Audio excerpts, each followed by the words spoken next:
আসসালামু আলাইকুম রহমতুল্লাহি ওয়া বারাকাতুহু। প্রথমত আজকের যে লাইভের বিষয়টা ছিল সেটা হচ্ছে প্রশ্নোত্তর পর্ব। প্রশ্নোত্তর পর্ব বলতে কোনো একটি চ্যাপ্টারের ওপর, ওই চ্যাপ্টারের ওপর আপনারা প্রশ্ন করবেন এবং ওই প্রশ্নগুলো আমি অ্যান্সার করব। চ্যাপ্টারের নাম ছিল হোল্ডিং চ্যাপ্টার। যে চ্যাপ্টারটা আমাদের বিবিএ ফোর্থের অ্যাকাউন্টিং ডিপার্টমেন্টের অ্যাডভান্স অ্যাকাউন্টিং 2 সাবজেক্টের একটি চ্যাপ্টার, এবং যারা মাস্টার্সে পড়াশোনা করছেন তাদেরও একটি সাবজেক্টের চ্যাপ্টার। যদিও আমি মাস্টার্সে পড়ছি তবুও আমার সাবজেক্টের নাম মনে নাই যে কোন সাবজেক্টের মধ্যে এই চ্যাপ্টারটা ছিল, তবুও আছে বলে এটা মনে আছে। এখন আপনারা প্রশ্ন করা শুরু করেন। যদি আমি আপনাদেরকে আগেই বলেছিলাম যে আমি যে পোস্ট দিয়েছিলাম লাইভ ক্লাসের যেই অ্যানাউন্সমেন্ট, ওইখানে আমি বলেছিলাম আপনারা প্রশ্নগুলো করে রাখবেন। যদিও আপনারা প্রশ্ন করেন না ওইখানে, তো এখন আপনাদের কাছে সুযোগ আছে যে আপনারা এইখানে প্রশ্নগুলো করবেন ওই চ্যাপ্টারের ওপর। আপনারা প্রশ্ন করতে থাকেন, ততক্ষণে আমরা কিছুক্ষণ অপেক্ষা করি এবং কুরআন তেলাওয়াত শুনি। আউযু বিল্লাহি মিনাশ শাইতানির রাজীম। বিসমিল্লাহির রহমানির রহিম।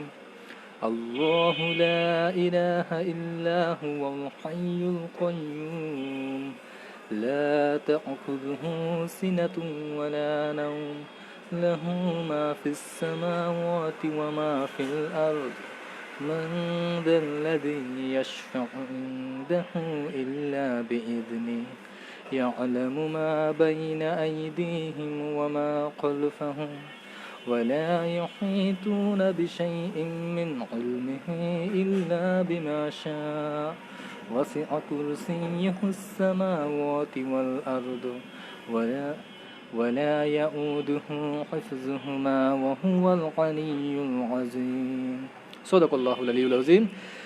প্রথমত আমি যেই আয়াতটা তিলাওয়াত করলাম সেটা হচ্ছে আয়াতুল কুরসি।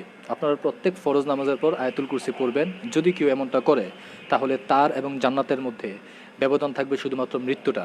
আমরা সবাই এই আমলটা করব। কোনো এক ভাই প্রশ্ন করলেন যে আন্ত লেনদেন, এইটা নিয়ে একটু বিস্তারিত আলোচনা। ফার্স্ট অফ অল এটা ইংরেজিটা জানা দরকার যে ইন্টার ট্রানজ্যাকশন, আন্ত কোম্পানির লেনদেন। ধরেন এ লিমিটেড এবং বি লিমিটেড। এ লিমিটেড কী করলো? বি লিমিটেডের বেশিরভাগ শেয়ার কিনে নিল এবং বি লিমিটেডের মালিকানা বেশিরভাগই সে গ্রহণ করে ফেললো এবং ওইটার পরিচালনা সংক্রান্ত যে ক্ষমতা সেটা নিয়ে নিল। এ লিমিটেড হচ্ছে হোল্ডিং কোম্পানি এবং বি লিমিটেড হচ্ছে। এখন এ লিমিটেড আর বি লিমিটেড এক হয়ে গেল, তাই না? কিন্তু এক হওয়ার আগে যদি এ আর বি এর মধ্যে কোনো লেনদেন থেকে থাকে তাহলে ওইটা হচ্ছে আন্ত কোম্পানি লেনদেন। ধরে নেই জানুয়ারি 1 তারিখে দুইটা কোম্পানি এক হয়েছে। এখন 2020 সালের জানুয়ারি 1 তারিখে দুইটা কোম্পানি এক হয়ে গেছে, কিন্তু 2019 সালে কাছে 10,000 টাকার পণ্য বিক্রি করছিল, তাও হচ্ছে বাকিতে। এখন ওই যে 10,000 টাকা বাকির লেনদেন বি পরিশোধ করার আগেই এ কোম্পানি বি কোম্পানিকে কিনে নিছে। এইটা হচ্ছে আন্ত কোম্পানির লেনদেন। যে লেনদেনের যে দেনা পাওনা ছিল ওই দেনা পাওনা পরিশোধের আগেই যখন দুইটা কোম্পানি এক হয়ে যায় তখন ওইটাকে বলা হয় ইন্টার ট্রানজ্যাকশন। যদি কোনো ইন্টার ট্রানজ্যাকশন থাকে তাহলে আমরা কি করব এটা একটু জানা দরকার। আমরা ব্যালেন্স শিটে অ্যাসেট এবং লাইবিলিটিস দুই দিক থেকেই বাদ দিয়ে দিব। এখন এ কোম্পানি যখন বিক্রি করছিল ও লিখে রাখছিল দেনাদারের মধ্যে যে ভাই আমি কিন্তু 10,000 টাকা পাই, এবং বি কোম্পানিও লিখে রাখছিল আরে ভাই আমার কাছে কিন্তু একজন 10,000 টাকা পায়, তার পাওনাদারের মধ্যে লিখে রাখছিল। কিন্তু যখন দুটো কোম্পানি এক হয়ে গেল তখন কি? তখন যখন ব্যালেন্স শিটটা প্রস্তুত করতে যায়, মূল রিকোয়ারমেন্ট কনসলিডেটেড ব্যালেন্স শিট মানে সমন্বিত উদ্ধৃতপত্র, তখন কি করা হয়? দেনাদার থেকে মাইনাস করে দেওয়া হয় এবং পাওনাদার থেকে মাইনাস করে দেওয়া হয়। কারণ যখন দুজন আলাদা ছিল তখন একজন আরেকজনের দিবে নিবে, এটাই স্বাভাবিক। কিন্তু যখন দুজন এক হয়ে গেছে তখন তো আর দেনা পাওনার প্রশ্ন আসে না, তাই না? যেমন ধরেন একটা ছেলে একটা মেয়ে গার্লফ্রেন্ড বয়ফ্রেন্ড ছিল, গার্লফ্রেন্ড বয়ফ্রেন্ড পরে আগে ফ্রেন্ড ছিল, একজন একজনের সাথে লেনদেন করতো, কিন্তু পরবর্তীতে দুজনের মধ্যে রিলেশন হয়ে গেল। এখন মেয়েটা কি বলবে? সাধারণত ছেলেরা এরকম বলতে পারে, মেয়েরাও বলতে পারে যে আরে আমরা এখন গার্লফ্রেন্ড বয়ফ্রেন্ড হয়ে গেছি, এখন আর নিজেদের মধ্যে কি আর দেনা পাওনা করবো, আমরাই তো, তাই না? আর যদি বিয়ে হয়ে যায় তাহলে তো হয়েছেই, আর টাকা পয়সা দেনা পাওনা হয়েছে, বলবো আমরা নই তো, আমি তোমার দিই তুমি আমার দেই, চলো দুইজনের হিসাব খাতা থেকে মুছে দেই। এইটাই হচ্ছে ইন্টার ট্রানজ্যাকশন। এখন ইন্টার ট্রানজ্যাকশন নিয়ে আরও একটু আলোচনা করি, সেটা হচ্ছে ধরেন বিলস পেয়েবল বিলস রিসিভেবল। হতে পারে এ কোম্পানি বি কোম্পানির সাথে কোনো বিলের লেনদেন ছিল, নোটস পেয়েবল নোটস রিসিভেবল এরকম ছিল, যে প্রাপ্য বিল বা প্রদেয় বিলের মাধ্যমে সাধারণত ক্রয় বিক্রয় করতে পারে। যদি এরকম প্রাপ্য বিল বা প্রদেয় বিল থাকে, তাহলে ওইটাও কী করতে হবে, দুই দিক থেকে মাইনাস করে দিতে হবে। প্রাপ্য বিল থাকে কোন দিকে, অ্যাসেট দিকে, অ্যাসেট থেকে প্রাপ্য বিলটা মাইনাস করে দিতে হবে, মাইনাস ইন্টার ট্রানজ্যাকশন। এবং প্রদেয় বিল থাকে লাইবিলিটির সাইডে, ওইখান থেকেও মাইনাস করে দিতে হবে। এখন একটা কথা এই প্রাপ্য বিল আর প্রদেয় বিল নিয়ে। আচ্ছা, প্রাপ্য বিল প্রদেয় বিল জিনিস কি, এটা একটু আলোচনা করে দিই, তাহলে হয়তো আপনার জন্য সহজ হবে। যে আমি মিস্টার এ মিস্টার বি দুইটা কোম্পানি, এখন মিস্টার এ মিস্টার বি এর কাছে গেছে যে ভাই এক কাজ করেন না, আমার কিছু পণ্য বাকিতে দেন না। কয় কে তোরে দিমুকে, আমি তোরে চিনি না, আমি তোর দিমু না। তো এখন মিস্টার এ বলতেছে ভাই দেন না ভাই দেন না। তখন মিস্টার বি বলতেছে এত কিছু বলতেছ, তুই আমার কি সিকিউরিটি দিবি যে তুই আমার টাকাটা দিবি? তখন মিস্টার এ বললো এই যে দেখেন আমি সরকারি কাগজে লিখে দিয়ে গেলাম, এই মিস্টার বি আমার কাছে 1,00,000 টাকা পায়, আমি 3 মাস পরে টাকাটা দিয়ে দিব। এই যে একটা নোট লেখা হইলো, এটাই হচ্ছে প্রাপ্য বিল বা প্রাপ্য নোট, প্রদেয় বিল প্রদেয় নোট। এখন এই নোটটার কারণে বি 3 মাস পরে টাকা পাইব, তো বি এর জন্য এটা প্রাপ্য নোট। এবং এই নোটটার কারণে মিস্টার এ 3 মাস পরে টাকা দিব, তো মিস্টার এর জন্য এটা কি প্রদেয় নোট, তাই না? এখন এই 3 মাস হওয়ার আগেই দুইটা কোম্পানি এক হয়ে গেছে, দুইটা কোম্পানি বিয়া হয়ে গেছে, তাহলে কি আর নিজেদের মধ্যে টাকাটা দেনা পাওনা হবে? একদম হবে না। দেনাদার থেকে মানে প্রাপ্য বিল থেকেও বাদ দিয়ে দিব, প্রদেয় বিল থেকেও মাইনাস করে দেবো, 1,00,000 মাইনাস 1,00,000 মাইনাস, সিম্পল, পুরো ক্লোজ কানেকশন। এইটাই হচ্ছে মূল কথা। তবে এখন একটা কথা, যদি কোনো কারণে এই বিলটা বাট্টা করা হয়, বিলটা ডিসকাউন্টেড করা হয়, মিস্টার এ বলেছিল 3 মাস পরে মিস্টার বিকে ওই বিলের টাকাটা পরিশোধ করবে। এখন মিস্টার বি 1 মাস যাওয়ার পরে অধৈর্য হয়ে গেছে, তার টাকা লাগবে, কি করব? সে কি করছে, ওই বিলটা মিস্টার সি এর কাছে নিয়ে গেছে, বলে যে দেখ ভাই আমি মিস্টার এ এর কাছে 1,00,000 টাকা পাবো, তবে 3 মাস পরে পাবো। এখন এক কাজ কর ভাই, তুই এক কাজ কর, এই বিলটা তুই রাইখা দে, রাইখা আমার তুই ভাই 90,000 টাকা দে। তুই তুই 3 মাস পরে গিয়ে ওর কাছ থেকে 1,00,000 টাকা পুরো বুঝা নিস। মিস্টার বি কী করলো, বিলটা ডিসকাউন্টেড করে ফেললো, বাট্টা করায় ফেললো। তখন কিন্তু মিস্টার এ আর মিস্টার বিকে পরিশোধ করবে না, বিল যার কাছে তার কাছেই পরিশোধ হবে, তাই না? তখন মিস্টার এ পরিশোধ করবে মিস্টার সিকে। যদি কোনো কারণে বিল ডিসকাউন্টেড করে ফেলে, তাহলে কিন্তু আর ইন্টার ট্রানজ্যাকশন হবে না, কারণ তখন লেনদেনটা কিন্তু নিজেদের মধ্যে থাকে না, তখন কিন্তু দুই দিক থেকে মাইনাস হবে না, দুই দিক থেকে কাটাকাটি যাবে না। যদি লেনদেনটা নিজেদের মধ্যে থাকতো, নিজেদের মধ্যে দেনা পাওনা পরিশোধ করতে হইতো, তাহলে ভাই তখনই আমাদেরকে ইন্টার ট্রানজ্যাকশন মানে দুই দিক থেকে মাইনাস করতে হইতো। যেহেতু ভাই লেনদেনটা তৃতীয় পক্ষ জড়াই গেছে, তাহলে আর ভাই মাইনাস করা যাবে না, ইন্টার ট্রানজ্যাকশন হবে না। এইটাই ছিল মূল ঘটনা ইন্টার ট্রানজ্যাকশনের। আশা করি বুঝতে পেরেছেন। এর বেশি ইন্টার ট্রানজ্যাকশন নিয়ে আর কোনো এন্ট্রি নেই। এইটাই মূলত ইন্টার ট্রানজ্যাকশনের বিস্তারিত কথাবার্তা। এরপর কি আর কারো কোনো প্রশ্ন আছে কি না? যারা লাইভ দেখবেন, এখন দেখছেন বা পরবর্তীতে ভিডিওটা দেখবেন, তারা এই যে পি পু পে পো শব্দ শুনতেছেন, তাই না? আর সারাদিন এরকম শব্দ চলতে থাকে, একবারে সকাল থেকে শুরু করে রাত পর্যন্ত এরকম শব্দ চলতে থাকে। তো এই কারণে আমি রেকর্ডিং করতে পারি না। আমি যখন আপনারা যে ভিডিওসগুলো দেখেন, ওই ভিডিওসগুলোতে রেকর্ডিংগুলো যে শোনেন আমার কথাগুলো, এই যে উল্টাপাল্টা আওয়াজ, সারাদিন আওয়াজ চলতে থাকে, এইগুলি কারণে আমি রেকর্ডিং করতে পারি না। আমি মনোযোগ দিয়ে ম্যাথগুলো রেকর্ড করতে পারি না। আর রেকর্ডিংয়ের মধ্যে যদি এরকম প্যাপো প্যাপো শব্দ এসে পড়ে, তাহলে আপনাদেরও ভালো লাগবে না। এই কারণে আমি ভিডিওসগুলো নিয়ে কাজ করতে পারি না। আমার ভিডিওস না বাড়ানোর অন্যতম একটা বাধা হচ্ছে এইটা। রাত্রে 12টার পর সকাল পর্যন্ত কিছুটা সময় পাই, এখন ওই টাইমে আমি ঘুমাবো নাকি আমি ভিডিওস বানাবো? আর কয়দিন বা রাতে জেগে থাকা যায়, কারণ সকালে তো কাজ থাকে, তাই না? এটা হচ্ছে অন্যতম প্রধান সমস্যা। আশা করি আপনারা বুঝতে পারবেন। তবে হ্যাঁ, যারা যারা আছেন বা যারা যারা পরবর্তীতে কথাগুলো শুনবেন, যারা 4th ইয়ার আছেন বর্তমানে বা 3rd ইয়ারে, ইনশাআল্লাহ আগামী 3 থেকে 4 মাসের মধ্যে আপনাদের এক্সামের আগেই আপনারা ফুল কোর্স ইনশাআল্লাহ পেয়ে যাবেন। এই অ্যানাউন্সমেন্টটা আমি এই লাইভের মধ্যে দিয়ে গেলাম যে আগামী 3-4 মাসের মধ্যে ইনশাআল্লাহ, 3rd ইয়ার তো ইনশাআল্লাহ আগামী 1 মাসের মধ্যেই পেয়ে যাবেন, 4th ইয়ার আশা করি 3-4 মাসের মধ্যেই পেয়ে যাবেন। আপনারা ফুল কোর্স, ফুল প্রিপারেশন কিং ক্লাসেস থেকে নিতে পারবেন 3rd ইয়ার অ্যান্ড 4th ইয়ার। আপনাদের কোনো টিচারের কাছে যেতে হবে না, আপনাদেরকে হাজার হাজার টাকা খরচ করে টিচারের কাছে পড়তে হবে না। খুব সামান্য পরিমাণ খরচ করে হ্যাঁ, আমাদের এই কোর্সটা একবারে ফ্রি হবে না, তবে এতটাই সামান্য হবে, এতটাই সামান্য হবে যে আপনারা অবাক হয়ে যাবেন যে এত কমের মধ্যে কিভাবে হচ্ছে। তো আশা করি আমরা ভালো কিছু করতে পারবো। এই জন্য আপনারা দোয়া করবেন আমার জন্য, যাতে আমি কাজগুলো সহজে করতে পারি। এই যে প্যাপো শব্দের মধ্যে আমি রেকর্ডিং করতে পারি না, গত 2 দিন ধরে আমি রেকর্ডিং করতে পারতেছি না। আমি প্রেজেন্টেশন প্রিপেয়ার করে রাখছি, বাট আমি কাজ করতে পারতেছি না। সো আশা করি আপনারা দোয়া করবেন আমার জন্য, যাতে আমি কাজগুলো সহজে করতে পারি। এখন আমি আরেকটা টপিক নিয়ে আলোচনা করতে চাই, সেটা হচ্ছে যে ডিভিডেন্ড। আপনারা অনেকেই এই ডিভিডেন্ড নিয়ে সমস্যায় থাকেন যে ডিভিডেন্ডের কাজটা কিভাবে করা হবে। ডিভিডেন্ড নিয়ে যে কথাটা বলবো সেটা হচ্ছে ডিভিডেন্ড দুই টাইপের, একটা হচ্ছে পেইড ডিভিডেন্ড, আরেকটা হচ্ছে প্রপোজড ডিভিডেন্ড। এই কথাটা মনে রাখবেন, ডিভিডেন্ড দুই টাইপের, একটা হচ্ছে পেইড ডিভিডেন্ড, আরেকটা হচ্ছে প্রপোজড ডিভিডেন্ড। প্রশ্নের মধ্যে ক্লিয়ারলি উল্লেখ থাকবে যে পেইড ডিভিডেন্ড নাকি প্রপোজড ডিভিডেন্ড। এখন প্রথমে আসে পেইড ডিভিডেন্ড নিয়ে আলোচনায়। পেইড ডিভিডেন্ডকে দুই ভাগে ভাগ করা হয়েছে, একটা হচ্ছে ক্যাপিটাল প্রফিট থেকে ডিভিডেন্ড দেওয়া হয়, আরেকটা হচ্ছে রেভিনিউ প্রফিট থেকে ডিভিডেন্ড দেওয়া হয়। কথাগুলো ভালো মতো শুনবেন, এই কথাগুলো শুনলে আশা করি আপনাদের ডিভিডেন্ড সংক্রান্ত যত সমস্যা আছে এগুলো সমাধান হয়ে যাবে। প্রথমত বলেছি ডিভিডেন্ড দুই টাইপের, একটা হচ্ছে পেইড ডিভিডেন্ড, আরেকটা হচ্ছে প্রপোজ ডিভিডেন্ড। প্রথমে কী নিয়ে আলোচনা করছি? পেইড ডিভিডেন্ড নিয়ে। এখন পেইড ডিভিডেন্ড দুই টাইপের, একটা হচ্ছে ক্যাপিটাল প্রফিট থেকে ডিভিডেন্ড দেওয়া হয়, আরেকটা হচ্ছে রেভিনিউ প্রফিট থেকে ডিভিডেন্ড দেওয়া হয়। এখন ক্যাপিটাল প্রফিট জিনিসটা কি আর রেভিনিউ প্রফিট জিনিসটা কি? ক্যাপিটাল প্রফিট হচ্ছে এ কোম্পানি বি কোম্পানিকে ক্রয় করার পূর্বে বি কোম্পানির যে মুনাফা হয়েছে ওইটা হচ্ছে ক্যাপিটাল প্রফিট। এবং রেভিনিউ প্রফিট হচ্ছে এ কোম্পানি বি কোম্পানিকে কেনার পরে যে মুনাফাটা হয়েছে ওইটা হচ্ছে রেভিনিউ প্রফিট। ধরি এ কোম্পানি বি কোম্পানিকে জানুয়ারি 1 তারিখে 2019 সালের, খেয়াল করবেন 2019 সালের জানুয়ারি 1 তারিখে কিনছে।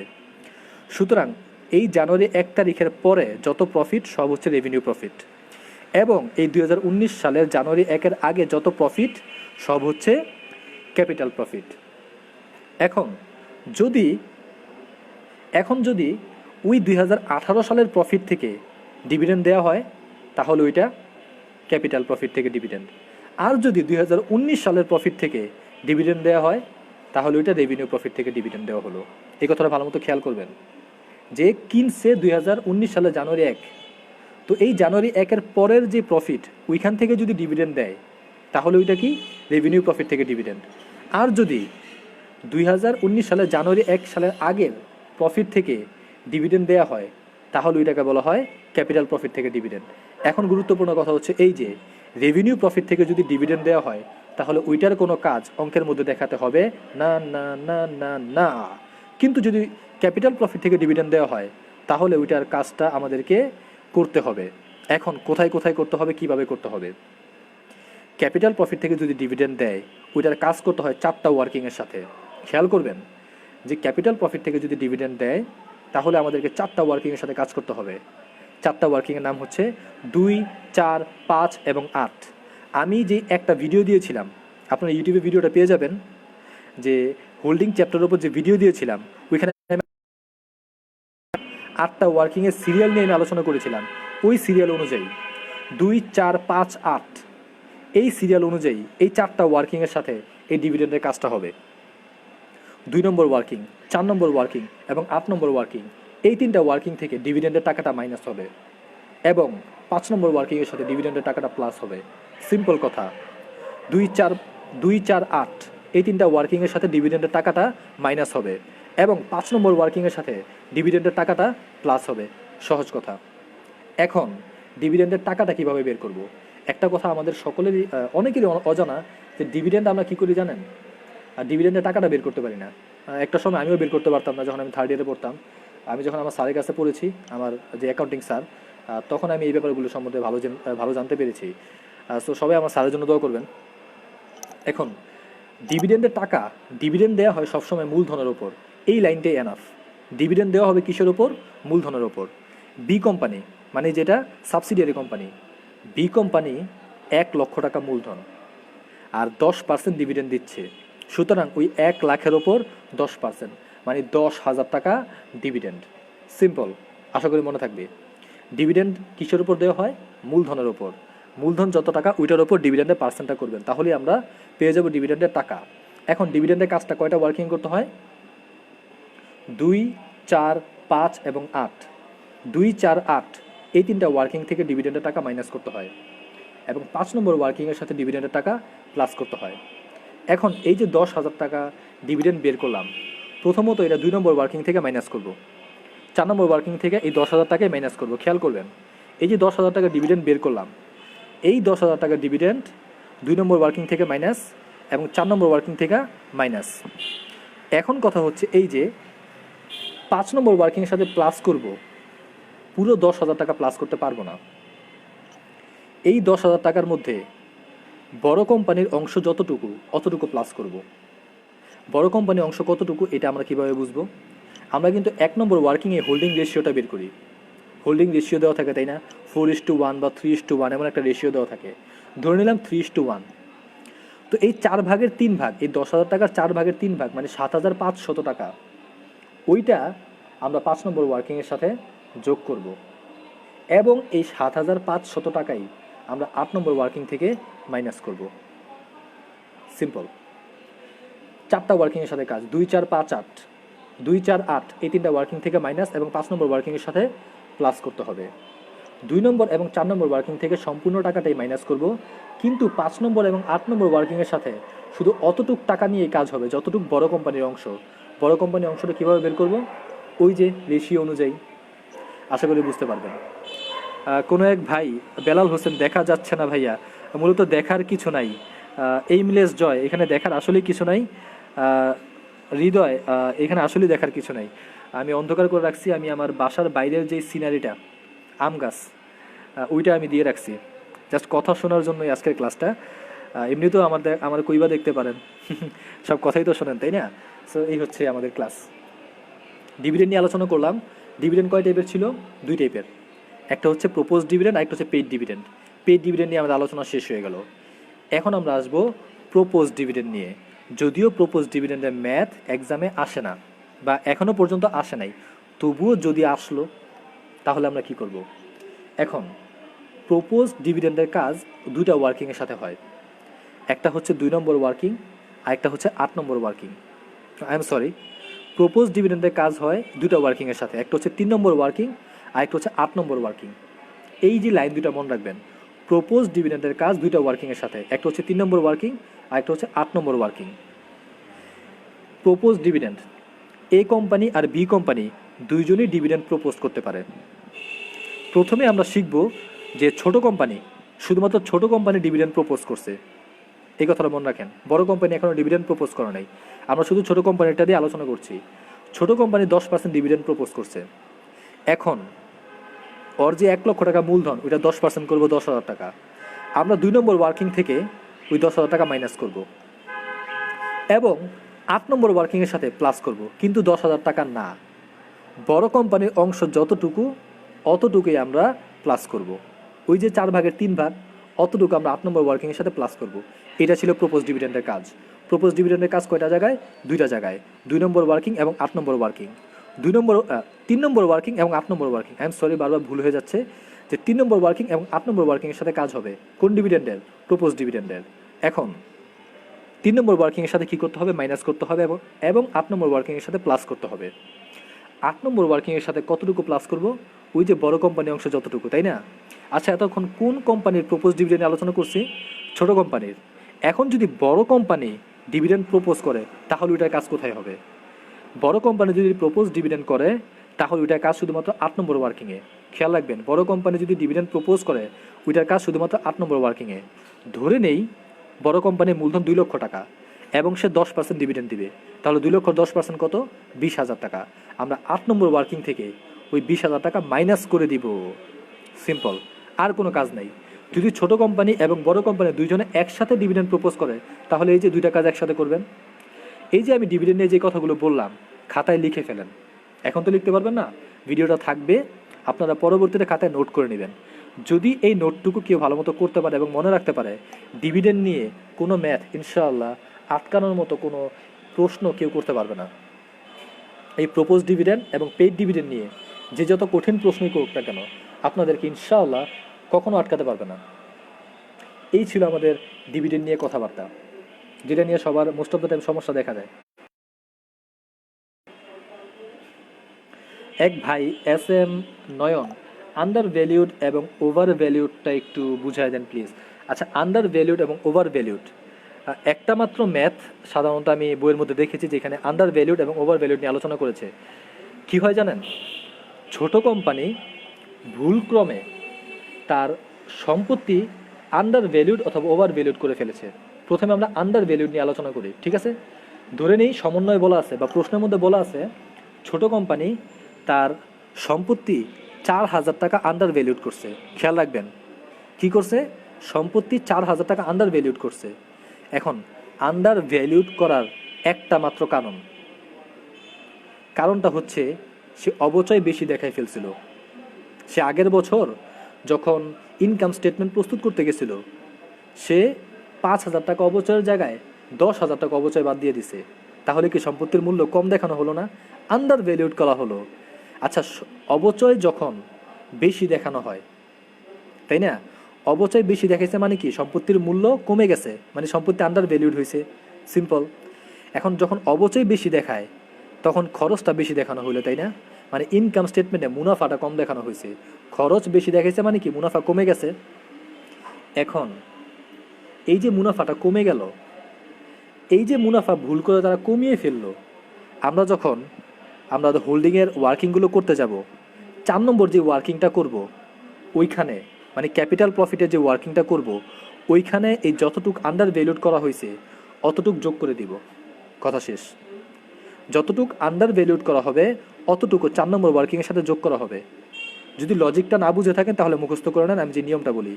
যতটুক আন্ডার ভ্যালুড করা হবে অতটুক কী করতে হবে? অতটুকু 4 নম্বর ওয়ার্কিংয়ের সাথে যোগ করতে হবে, এবং যখন ব্যালেন্স শিটে যাবেন সম্পত্তির সাথে যোগ করে দিবেন। শেষ। আর যদি ওভার ভ্যালুড করা হয়ে থাকে তাহলে 4 নম্বর ওয়ার্কিং থেকে কী করবেন? মাইনাস করে দিবেন, এবং যেই ব্যালেন্স শিট করতে যাবেন তখন সম্পত্তি থেকে মাইনাস করে দিবেন। ওভার ভ্যালুডটা কীভাবে করে? ওভার ভ্যালুড মানে হচ্ছে সম্পত্তির মূল্য বেশি দেখানো হয়েছে। সম্পত্তির মূল্য কীভাবে বেশি দেখানো হইলো? যে অবচয় বাদ দেওয়ার কথা ছিল 2,000, বাদ দিয়েছে 1,000, মানে সম্পত্তি 1,000 টাকা বেশি দেখাইলো। এই যে সম্পত্তির মূল্যটা বেশি দেখাই ফেললো। অবচয় মানে খরচটা যে কম দেখাইলো, এর মানে কি মুনাফাটা বেশি দেখাই ফেললো না? তো এই জন্য আমরা 4 নম্বর ওয়ার্কিং থেকে মুনাফাটা বাদ দিয়ে দিব 1,000 টাকা। আবার ওই সম্পত্তি যে 1,000 টাকা বেশি দেখাইছি ওইটাও আমরা কী করবো? ব্যালেন্স শিটের সাথে মাইনাস করে দিব। এই ছিল সম্পত্তির আন্ডার ভ্যালুড এবং ওভার ভ্যালুডের কাহিনী। সম্পত্তির আন্ডার ভ্যালুড যদি করে তাহলে কি করতে হবে? 4 নম্বর ওয়ার্কিংয়ের সাথে কাজ, 4 নম্বর ওয়ার্কিংয়ের সাথে যোগ করতে হবে। আর যদি ওভার ভ্যালুড করে তাহলে 4 নম্বর ওয়ার্কিং থেকে মাইনাস করতে হবে। আর যদি আন্ডার ভ্যালুড করে তাহলে ব্যালেন্স শিটে যোগ করতে হবে। আর যদি ওভার ভ্যালুড করে তাহলে ব্যালেন্স শিট থেকে মাইনাস করতে হবে। এটাই ছিল আমাদের আন্ডার ভ্যালুড এবং ওভার ভ্যালুডের কাহিনী।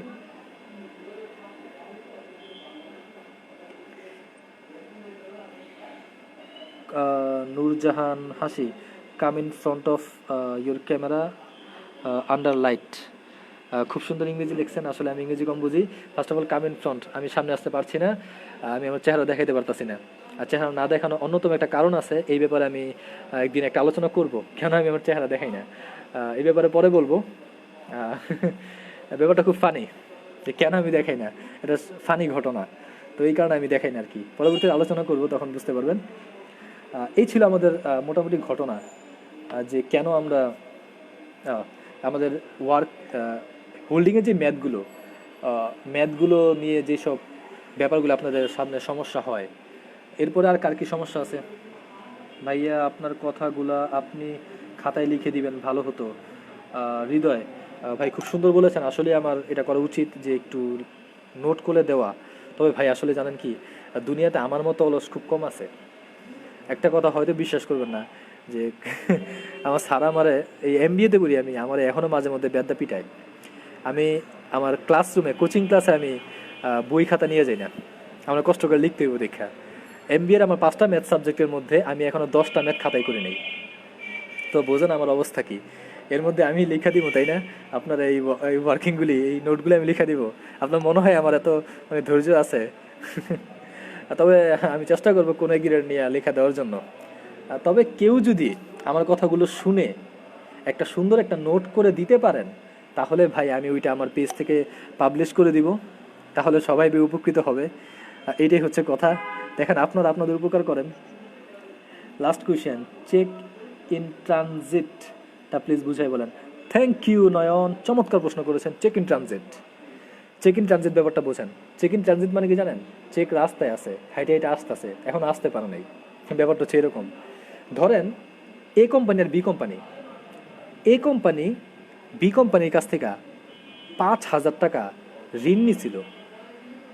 তো এ কোম্পানি কি করছে, লেখা রাখছে ভাই আমার কাছ থেকে 5,000 টাকা পায়। বি কোম্পানিও লেখা রাখছে ভাই আমি কিন্তু 5,000 টাকা পাই। ঠিক আছে, এখন এ কোম্পানি কি করছে,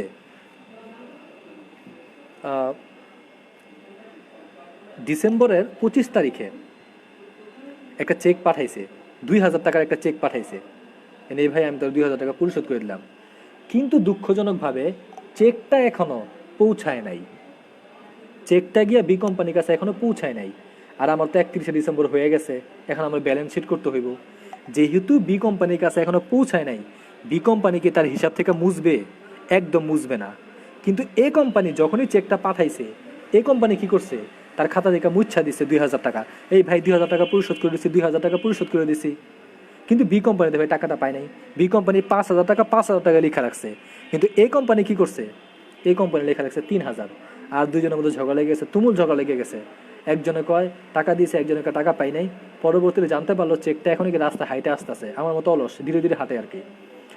তো এখন এটার কাজটা কি করতে হবে? এই যে 5,000 টাকা নিজেদের মধ্যে লেনদেন, এটা তিনটা ট্রানজাকশন, তাই না? যখন আমরা ব্যালেন্স শিট প্রস্তুত করব, আমরা 3,000 টাকা মাইনাস করে দিব, 5,000 টাকা মাইনাস করে দিব, কারণ নিজেদের মধ্যে লেনদেন। এ কোম্পানি বলতেছে 3,000 টাকা পায়, 3,000 টাকা মাইনাস করে দিব। বি কোম্পানি বলতেছে 5,000 টাকা পায়, 5,000 টাকা মাইনাস করে দিব। এই কথাটা কোথায় মনে রাখবেন। এখন ভাই কেমন সামঞ্জস্য হইল, এক জায়গা থেকে মানে সম্পদ থেকে 3,000 বাদ বা 5,000 বাদ, এক জায়গা থেকে 3,000 বাদ, আরেক জায়গা থেকে 5,000 বাদ, তো কেমন দেখা যায়, হইল নাকি? এই যে 2,000 টাকা রাস্তায় না, সেটা হাইটে আসবে একদিন, কোনো না কোনো দিন তো আসবে, কোনো না কোনো দিন তো এটা আমার কাজে লাগবে। আর সম্পদের একটা সংজ্ঞা জেনে রাখেন, আগামীতে কাজে দিবে এমন সব কিছুকে সম্পদ বলে। এই যে 2,000 টাকার চেক, এরা সম্পদ পাশে আপনারা লেখা দিবেন, চেক ইন ট্রানজিট 2,000 টাকা। সিম্পল হয়ে গেল। এটাই ছিল চেক ইন ট্রানজিটের কাজ। আশা করি বুঝতে পেরেছেন। মোর কোয়েশ্চেন্স গাইজ, কজ আজকে আপনারা যতটুকু কোয়েশ্চেন করতে পারবেন ততটুকু এই চ্যাপ্টার সম্পর্কে জানতে পারবেন, এবং নিজের উপকার হবে এবং অন্যজনের উপকার হবে। নর্মালি এই টাইপের কোয়েশ্চেন অ্যান্সার সাধারণত করা হয় না। আমার যারা পেইড ক্লাসে জয়েন আছে তাদেরকে আমি এইভাবে কোয়েশ্চেন অ্যান্সার করি, এভাবে লাইভ ক্লাসে কোয়েশ্চেন অ্যান্সার করা হয় না, কারণ একটা রিস্কি ব্যাপার। কেউ কোয়েশ্চেন করলো আর অ্যান্সার দিতে পারলাম না, ইজ্জতের মধ্যে লেগে যাবো, আই হাই হাই হাই রে পুরোবান প্রশ্ন করতেছে আর স্যার অ্যান্সার দিতে পারে না। কেমন স্যার, এটা পারে না কিছু না? যদিও ভাই আমি আসলে অনেক কিছু পারি না, যদি আমি কোনো কিছু না পারি আমাকে ক্ষমা করবেন, আমি পরবর্তীতে শিখে আপনাদেরকে শিখাবো। ইমিডিয়েট সব কিছু নাই জানতে পারি, তাই না? তবে আপাতত যেহেতু টুকটাক অ্যান্সার দিতে পারতাছি, তো জিজ্ঞাসা করে ফেলেন, যতটুকু পারি সামর্থ্য অ্যান্সার করবো ইনশাল্লাহ। যেহেতু প্রশ্ন করছেন, আমি একটা ব্যাপার নিয়ে আলোচনা করি, সেটা হচ্ছে কারেন্ট ইয়ার প্রফিট এবং রেভিনিউ প্রফিট। এই দুইটা নিয়ে অনেকের সমস্যা। তিনটা প্রফিট নিয়ে আসলে সমস্যা: current year profit, revenue profit এবং ক্যাপিটাল প্রফিট। রেভিনিউ প্রফিট এবং ক্যাপিটাল প্রফিট নিয়ে কিন্তু শুরুতে আলোচনা করেছিলাম। এখন আমি আলোচনা করব কারেন্ট ইয়ার প্রফিট এবং রেভিনিউ প্রফিট নিয়ে। ধরেন এ কোম্পানি বি কোম্পানিকে জানুয়ারির 1 তারিখে কিনছে, ঠিক আছে? এখন জানুয়ারি 1 থেকে ডিসেম্বর 31 পর্যন্ত যত প্রফিট সবগুলি হচ্ছে রেভিনিউ প্রফিট। কেনার পরে জানুয়ারি 1 তারিখে কিনছে না, জানুয়ারি ডিসেম্বর 31 পর্যন্ত পুরা প্রফিটটাই হচ্ছে রেভিনিউ প্রফিট। এবং এই যে 2019 সালের জানুয়ারি মাসে কিনলো, 2019 সালের পুরা প্রফিটটাই হচ্ছে কারেন্ট ইয়ার প্রফিট। এখন এক ভাই প্রশ্ন করলেন, জুলাই 1 যদি বড় কোম্পানির শেয়ার, একটু বুঝিয়ে বলুন। এই প্রশ্নটা চমৎকার চমৎকার হয়েছে। ধরেন এ কোম্পানি বি কোম্পানিকে জুলাইয়ের 1 তারিখে কিনছে, ঠিক আছে? এ কোম্পানি বি কোম্পানিকে কবে কিনছে? জুলাইয়ের 1। এখন ধরেন 2019 সালের জুলাইয়ের 1 তারিখে কিনছে। 2019 সালের জানুয়ারি থেকে ডিসেম্বর পর্যন্ত যত প্রফিট, এটা হচ্ছে কারেন্ট ইয়ার প্রফিট। খেয়াল করবেন কত সালে কিনছে? 2019 সালে। 2019 সালের জানুয়ারি 1 থেকে ডিসেম্বর 1 প্রফিটটা, এবং যেহেতু জুলাই মাসে কিনছে সুতরাং জুলাই মাসের 1 তারিখ থেকে শুরু করে ডিসেম্বর 31 পর্যন্ত এটা হচ্ছে রেভিনিউ প্রফিট। যেই দিন কিনছে ওই দিন থেকে ডিসেম্বর 31 পর্যন্ত রেভিনিউ প্রফিট। আর যেই সালে কিনছে ওই সালের জানুয়ারি 1 থেকে ডিসেম্বর 31 এটা হচ্ছে কারেন্ট ইয়ার প্রফিট। ধরে নেই 2019 সালে মোট প্রফিট করছে 1 লক্ষ টাকা, জানুয়ারি 1 থেকে ডিসেম্বর 31 পর্যন্ত প্রফিট করছে 1 লক্ষ টাকা। এই 1 লক্ষ হচ্ছে কারেন্ট ইয়ার প্রফিট। যেহেতু জুলাইয়ের 1 তারিখে কিনছে সুতরাং জুলাই 1 থেকে ডিসেম্বর 31 মানে 6 মাসের প্রফিট কত? 50,000। এই 50,000 হচ্ছে রেভিনিউ প্রফিট।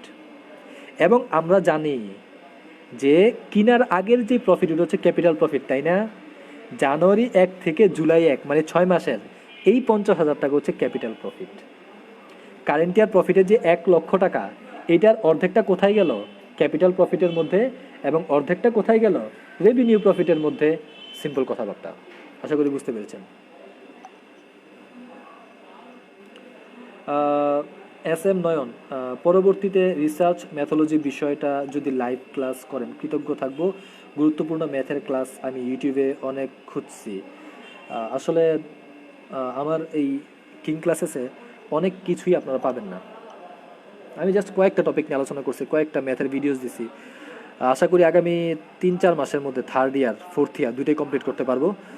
ওয়েবসাইটে কাজ শেষ, এখন ওয়েবসাইটে জাস্ট ম্যাথগুলো আপলোড করছি। সো আগামী 1 মাসের মধ্যে চেষ্টা করবো 3rd ইয়ারটা কমপ্লিট করার, অ্যান্ড দেন 4th ইয়ারটা কমপ্লিট করার। 3rd ইয়ার কমপ্লিট করলে সবার কাছে আমি উন্মুক্ত করে দিব আমার ওয়েবসাইটটা, সবাই ওখান থেকে ক্লাস করতে পারবেন। এবং 4th ইয়ারটা একটু সময় লাগবে, কাজ শুরু করছি, ইনশাল্লাহ হয়ে যাবে। অ্যান্ড ইউটিউবে অনেক ভিডিওস পাবেন ভাই, অনেক টিচার, অনেক লেকচারার অনেক ভিডিওস দিছে, আপনারা ওইগুলো দেখেন। আমি যে ভিডিওসগুলো দিই নাই ওইগুলি তারা দিছে, অনেক চ্যাপ্টার নিয়ে আলোচনা করছে, এবং আমি যেইগুলি দিছি ওইগুলিও তারা আলোচনা করছে, এবং আমার চেয়ে ভালো আলোচনা করছে। আরেকটা ব্যাপার আপনাদের সাথে আমি ডিসকাস করি, শেয়ার করি, সে হচ্ছে আমার স্যার, মানে যার কাছ থেকে শিখা আজকে আমি আপনাদেরকে শিখাইতে পারতেছি। আল্লাহর রহমতে আমি তার কাছে যাইতে পারছি, আল্লাহ তাআলা দয়া করে আমার তার কাছে পাঠাইছি, যার কারণে আজকে আমি শিখতে পারতেছি, যেই উসিলায় আমি শিখতে পারছি, আজকে আপনাদেরকে শিখাইতে পারতেছি। আর তার কিন্তু একটা ইউটিউব চ্যানেল আছে, সেটা হচ্ছে ইজি অ্যাকাউন্টিং। আমি শেয়ার করেছিলাম আমার পেজ থেকে, আপনারা ওই চ্যানেলে যাবেন, সাবস্ক্রাইব করবেন এবং ভিডিওসগুলো দেখবেন, এবং খুব ভালো কিছু শিখতে পারবেন। এবং খুব শীঘ্রই আমার স্যার কিছু অনলাইন ক্লাসেস অ্যারেঞ্জ করবে, পেইড ক্লাসেস, টাকা দিয়ে ক্লাস করতে হবে। আমি এটা আমার গ্রুপে পেজে শেয়ার করে দিব। যারা ম্যানেজমেন্ট অ্যাকাউন্টিং 3rd ইয়ারের তারা এই ক্লাসগুলো দেখতে পারবেন। স্যার প্রথমে ম্যানেজমেন্ট অ্যাকাউন্টিং নিয়ে শুরু করছে পেইড ক্লাসেস, আপনারা যারা 3rd ইয়ারে তারা জয়েন করবেন এবং ক্লাসগুলো করবেন। আশা করি আমি যা শিখতে পারছি আপনারা তার চেয়ে ভালো শিখতে পারবেন, এবং এমন 2-4টা কিং ক্লাসেস সেকেন্ডে আপনারা তৈরি করতে পারবেন, এবং অনেক ভালো লেকচার দিতে পারবেন। আপনারা ওইখানে জয়েন করবেন, আমি আমার পেজ থেকে শেয়ার করে দিব। আর নয়ন, যে রিসার্চ ম্যাথোলজি ক্লাসটা, আপনি আমার জন্য দোয়া করবেন যাতে আমি এই ক্লাসগুলো দিতে পারি এবং আপনাদেরকে শেখাতে পারি। তবে রিসার্চ ম্যাথোলজি নিয়ে কিছু কথা আমি বলি। আমাদের যে ন্যাশনাল ইউনিভার্সিটি, ওইখানে কী হয় জানেন, 25 মার্কের জন্য ম্যাথ আছে, 24 মার্কের জন্য ম্যাথ থাকে সাধারণত, সামটাইমস 20 মার্কের জন্যও থাকে। ধরে নিলাম 25 মার্কের ম্যাথ থাকে, তার মধ্যে 15 মার্কস ম্যাথ থাকে সাধারণত 15 মার্কসের ম্যাথ থাকে। আমরা যেই সেকেন্ড ইয়ারে স্ট্যাটিস্টিক্স করে আসছি না, বিজনেস স্ট্যাটিস্টিক্স, ওইখান থেকে আপনারা 15 মার্কস বা 10 মার্ক পেয়ে যাবেন। যে চ্যাপ্টারগুলো আলোচনা হয়েছে দেখবেন, কিছু ভিডিও কিন্তু আমার ইসে আছে, কিছু ভিডিও দেখবেন আমার ইউটিউবে আছে রিসার্চ বিজনেস স্ট্যাটিস্টিক্সের। ওইখান থেকে আপনারা কী করবেন জানেন, ওই বিজনেস স্ট্যাটিস্টিক্সের ম্যাথগুলো করে নেবেন, তাহলে রিসার্চ ম্যাথোলজির কিছু ম্যাথ আপনারা কমন পাবেন, আশা করা যায় ইনশাল্লাহ। আর একটা বা বড়জোর 10 মার্ক বা 15 মার্ক, খেয়াল রাখবেন, বড়জোর 10 বা 15 মার্কস আসে নতুন। এই 10-15 মার্ক নিয়ে যদি আপনারা খুব প্যারেশান হওয়ার দরকার নেই ভাই। প্রথমত থিওরিগুলি ভালো মতো পড়েন। ওই 10-15 মার্কের যে ম্যাথ আছে না, 4টা 5টা বা 10টা ম্যাথ যদি কেউ করে জানা ভাই, আমি কী করেছিলাম জানা, আমি একটা ম্যাথ করে গেছিলাম, কমন পড়লে পড়বো, না পড়লে নাই, এই চিন্তা করে চলে গেছিলাম। আলহামদুলিল্লাহ কমন পড়ে গেছে, আর এক্সামে আমি দিয়ে ফেলতে পারছিলাম। তো আপনারা এরকমটা করেন না, আপনারা শিখা যান ভালো মতো। আমি চেষ্টা করবো শেখানোর, তবে আমার জন্য দোয়া করেন যাতে আমি উদ্যোগটা নিতে পারি আর কাজগুলো করতে পারি। আনলে ওই যে দেখেন না, প্যাপো শব্দ হইতে থাকে সারাক্ষণ, তো এইগুলি নিয়ে আসলে খুব সমস্যা। সাইমা নাকি সাইমা, ওকে সাইমাই ধরে নিলাম, SH যেহেতু সাইমা। কেন আপনি ভিডিও করবেন না? না, ভিডিও করব না, ভিডিও করব, হ্যাঁ ভিডিও করব না এমন না, তবে ওই ক্লাসগুলো আমি ইউটিউবে খুব কম দেব, ওই ক্লাসগুলো আমার ওয়েবসাইটে পেয়ে যাবেন। খুব শীঘ্রই পেয়ে যাবেন। আর যেই ক্লাসগুলো আপনারা ইউটিউবে দেখেন না ভিডিওস, এইরকম ক্লাসই আপনারা আমার ওয়েবসাইটে পেয়ে যাবেন। আপনারা চিন্তার কোনো ব্যাপার নাই, বাসায় বসে যে কোনো সময় আপনারা ক্লাস করতে পারবেন। 3-4টা মাস একটু ধৈর্য ধরতে হবে। আশা করি আপনাদের এক্সামের আগে, আপনাদের এক্সাম হইতে, ন্যাশনাল ইউনিভার্সিটিতে এক্সাম হইতে আরও 8 মাস বা 7 মাস বা 6 মাস, আমি আশা করি 3-4 মাসের মধ্যে কমপ্লিট হয়ে যাবে, 4th ইয়ার কমপ্লিট হয়ে যাবে এবং আপনারা পেয়ে যাবেন। চিন্তা করবেন না, জাস্ট আমার জন্য দোয়া করেন। নামাজ পড়লে নামাজের শেষ জায়গায় একটু দোয়া করেন, শুধু আমার জন্য না ভাই, সবার জন্য দোয়া করেন। আর করোনা পরিস্থিতি স্বাভাবিক না, একটু অস্বাভাবিকই, তাই না? তবে মুসলমানের ভয়ের কিছু নাই। করোনা পরিস্থিতি নিয়ে কিছু কথা বলি, যে মুসলমানদের ভাই ভয়ের কিছু নাই। আমরা মরলে ভাই শহীদ, মহামারীতে মারা গেলে তবে কিছু শর্ত আছে, মহামারীতে মরলেই শহীদ না। এই ব্যাপারগুলি আমাদের হুজুররা শেয়ার করে না, মরলেই শহীদ না, এখানে কিছু শর্ত রয়ে যায়। আপনারা শিরক করতে পারবেন না, ঠিক আছে? আর আল্লাহর ওপর বিশ্বাস রাখতে হবে, আস্থা রাখতে হবে, আর ইবাদতের মধ্যে থাকতে হবে। নামাজ পড়বেন, যতটুকু পারবেন ইবাদত বন্দেগী বেশি করে করবেন, আর পারলে কাউকে সাহায্য করবেন নিজের সামর্থ্য অনুযায়ী, সবার আগে আত্মীয় স্বজন করবেন, এরকম করে করবেন। আর এই তো সব কথাবার্তা এখানে চলে আসলো, তাই না? আশা করি ভালো থাকবেন। এই ছিল আলোচনা। আর দোয়া করবেন, সবাই সবার জন্য দোয়া করবেন। Take care. আসসালামু আলাইকুম ওয়া রাহমাতুল্লাহি ওয়া বারাকাতুহু। ও, যাওয়ার আগে অ্যাডভান্স অ্যাকাউন্টিং 2 এর আর কোন পরবর্তী ক্লাস দেওয়া হবে ভাইয়া? বেলাল আমার ভাই, আসলে আমার না কোনো প্ল্যানিং নেই, বুঝছেন? আমার নিজের জীবন নিয়ে কোনো প্ল্যানিং নেই। আপনাদেরকে নিয়ে কী প্ল্যান করবো বলেন? আমি আমার নিজের নিয়ে কোনো প্ল্যানিং করতে পারি না যে কী করব, কী পড়াশোনা করব বা লাইফে কী করব। জাস্ট কিং ক্লাসেস আমার লাইফে থাকার কারণে আমি জাস্ট কিছু চিন্তা ভাবনা করি যে এটা নিয়ে কিছু করবো। সো আগামী ক্লাসে আমি কী নিয়ে আলোচনা করবো আমি জানি না ভাই। যেটা নিয়ে সহজ হবে, সহজে বোঝানো যাবে, কারণ সব কিছু কিন্তু এরকম করে আলোচনা সম্ভব না। সব কিছু আসলে লেকচার দিয়ে বোঝানো সম্ভব না। সামনাসামনি থাকলে হয়তো লেখে লেখে বোঝানো যায়, লেকচারে এইভাবে সব কিছু বোঝানো কঠিন হয়ে যায়। হ্যাঁ, তো ভাই আমি জানি না আমি কী নিয়ে আলোচনা করব, তবে আমি চেষ্টা করবো ভাই যত বেশি আপনাদের সামনে আমি ব্যাপারগুলো ক্লিয়ার করতে পারি, ভালো ভালো ব্যাপার নিয়ে আলোচনা করতে পারি। হ্যাঁ, বিলাল ঠিক বলছেন, ইমানদার হয়ে মরলে শহীদ, চমৎকার কথা বলছেন। আমরা সবসময় ইমানের মধ্যে থাকার চেষ্টা করব। সবাই কালিমা পড়ি, লা ইলাহা ইল্লাল্লাহু মুহাম্মাদুর রাসূলুল্লাহ সাল্লাল্লাহু আলাইহি ওয়াসাল্লাম। আসসালামু আলাইকুম রহমতুল্লাহি ওয়া বারাকাতুহু।